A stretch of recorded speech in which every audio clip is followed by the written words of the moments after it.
and sing.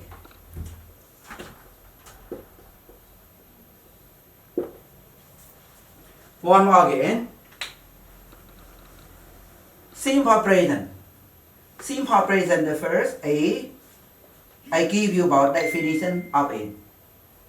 និយមន័យរបស់ simple present ប្រយោគ simple present យើងបកថាប្រយោគបច្ចុប្បន្នកាលធម្មតាដើម្បីចេះប្រើប្រាស់វាយើងត្រូវតែដឹងនិយមន័យរបស់វានិយមន័យរបស់ simple present ប្រយោគបច្ចុប្បន្នកាលធម្មតាត្រូវបានគេប្រើប្រាស់អញ្ចឹង is បូកជាមួយនឹង use មាន ed គេឲ្យឈ្មោះវាថាជា present passive voice ed កន្លែងនេះគឺជា verb ខ្ទង់ទី3 verb pp អញ្ចឹងបងប្អូនដែលរៀនអង់គ្លេសបន្តិច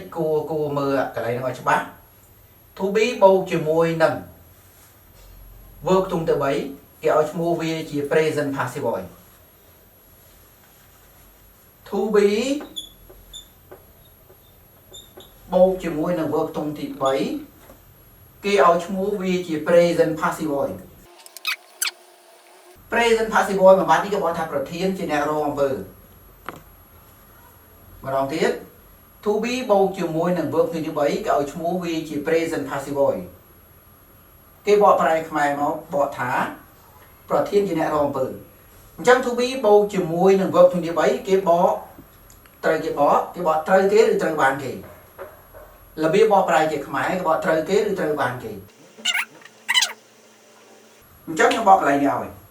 ប្រយោគបច្ចុប្បន្នកាលធម្មតាត្រូវបានគេប្រើប្រាស់ដើម្បីបង្ហាញ to show កន្លែងនេះគឺជា verb ទី1ឈរខាងក្រោយ to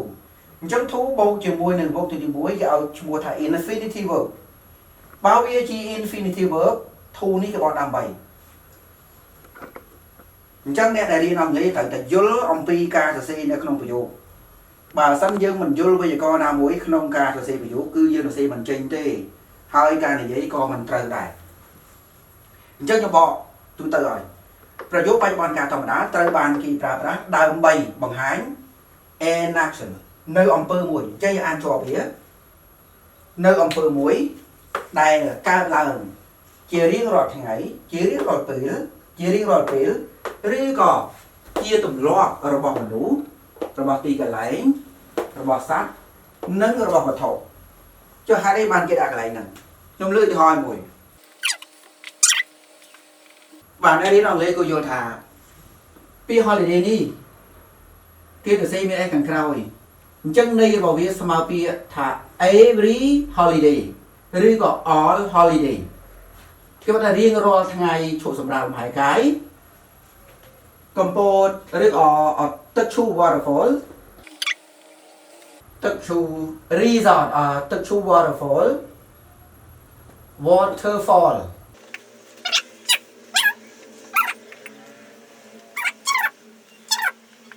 So this is simple present. Why do we know simple present? You know, like on holiday, it means like every holiday. អញ្ចឹងអំពើនឹងកើតឡើងជារៀងរាល់ថ្ងៃឈប់សម្រាកលំហែកាយរៀងរាល់ថ្ងៃឈប់សម្រាកលំហែកាយមានន័យថាទឹកឈូ waterfall បាទរមណីយដ្ឋានទឹកឈូឬក៏